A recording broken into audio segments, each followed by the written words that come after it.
Hello YouTube, my name is Mactics, and I'm recording this video live on stream, so I apologize if it is a little scuffed, but I wanted to get this out to you as soon as possible because I think it contains some information that will be very valuable for everyone who plans on participating in the Day 1 Vault of Glass raid coming soon on May 22nd. With the new Hunter Exotic Legs Star Eater scales, you can overcharge your super when your super is full by picking up orbs of light, and you get 1 stack per orb of light that you pick up, maxing out at 4 stacks. And what this overcharge does is gives you healing when cast and gives you a bonus to your super damage. However, what we found is that not only does it give a bonus to your super damage, but it also gives a bonus to the debuff of a tether. So let me tell you what we found in our testing so I can explain a little bit better. We went into the Prophecy Dungeon with our Whisper of the Worms, and we ran down, we tethered the boss, and we shot at him with our Whisper of the Worms. And each shot did 26,155 damage with a base tether,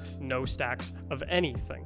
Once I picked up 1 orb of light, which gave me 1 stack of overcharge, once I tethered the boss, I was doing 30,079 damage per shot, which is a 15% increase from my previous tether damage. It's also important to note that we figured out these damage numbers and these debuff stacks only apply to the user of the boots. So even though when I shot this tether with 1 stack and I was doing 30,079 damage per shot, my teammates were still only doing 26,155 damage with my base tether's debuff. So it is important to note that this is user only, but it's still very, very strong. As you can see, with 4 stacks, get up to a 60% debuff. So at 2 stacks, we noticed, obviously it would be a 30% debuff. My Whisper shots were doing 34,002 damage each, which is 30% up from 26,155 at the base.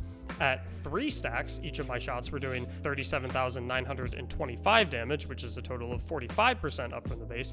And then at 4 stacks, which is the maximum amount of stacks that you can get with these boots, each shot of my Whisper when the boss was tethered was doing 41,848 damage, which is a 60% increase from the base tether. And it's also important to note that these values are no different when you have the tree that has Quiver. However, I would recommend using Quiver when dealing with single target enemies that don't move very much, like the bosses in the Vault of Glass, assuming that you block the Templar's teleport. Atheon doesn't remove very much at all, because Quiver actually gives you a longer duration of debuff against a boss, because you can space out the tethers and continuously keep the boss debuffed, as opposed to Top Tree Tether, which just gives you 1 use and lasts for about 8 seconds. So I hope this information is valuable to you. I hope it helps you in your Day 1 clears of Vault of Glass. Thank you for checking out the video. Please consider liking and subscribing if it helps you at all, and have a nice day.